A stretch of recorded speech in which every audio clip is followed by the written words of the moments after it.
Diyan humingi tayo ng sabaw kasi malamig.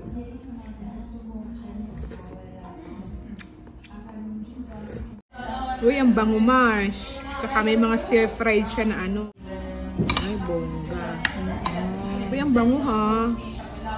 Mabango, may masarap.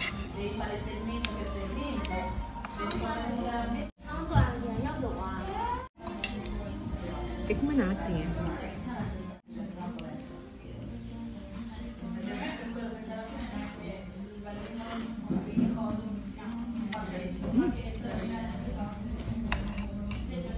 Sarap.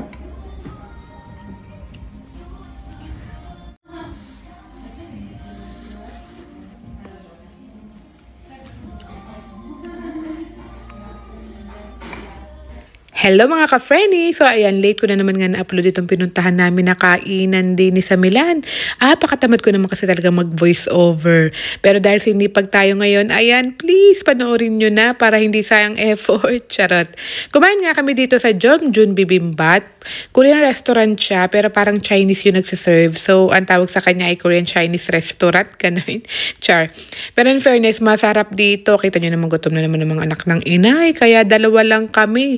Pagkakadami naming in-order, ganyan kami lagi pag magkasama. Ay, kaya hindi makaipon ng mga bakla, panay ang dessert. Food naman, diba, napaka-appetizing niya tingnan. Pero in fairness, masarap talaga siya. Bet ko yung food nila, pasok na pasok sa panlasang Pinoy.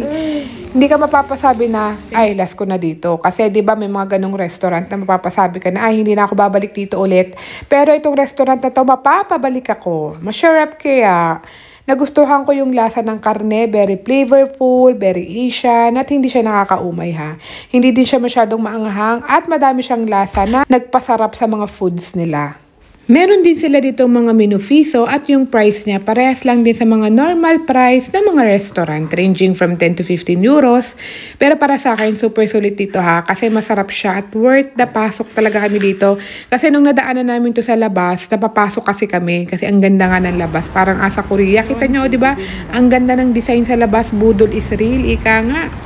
So, ayun lang mga ka-friend. Kung naghahanap nga kayo ng kakaibang resto at gusto nyo naman ng mag-try ng ibang foods to explore ba, ay para sa akin, sulit subukan dito sa Jeongjun Bibimbap. But hindi masyadong crowded dito kasi hindi ito Paulo Sarpi. Yun lang. Finito na. Alla prossima. Ciao!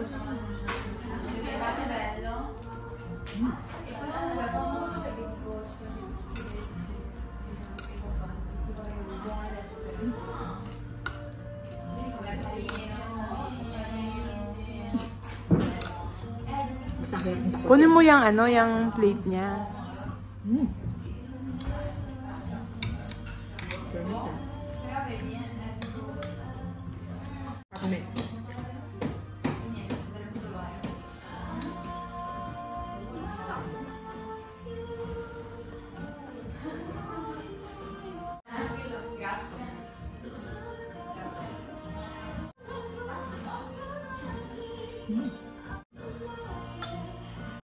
Diyan humingi tayo ng sabaw kasi malamig.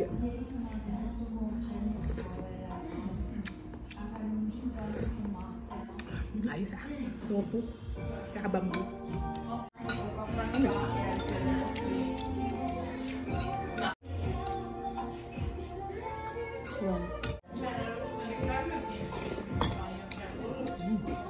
Okay din ano. Sarap yung iyo ah. Alam mo, magkuha na tayo.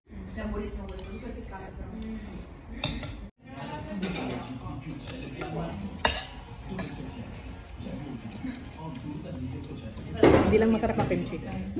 Oo. Ako sa kapitbahay.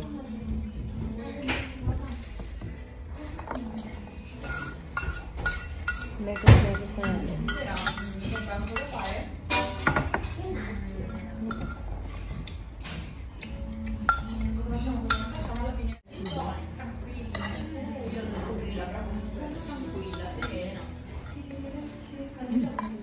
Yung bata, tinatrain na nila. Hindi kasi magbayad tayo. True.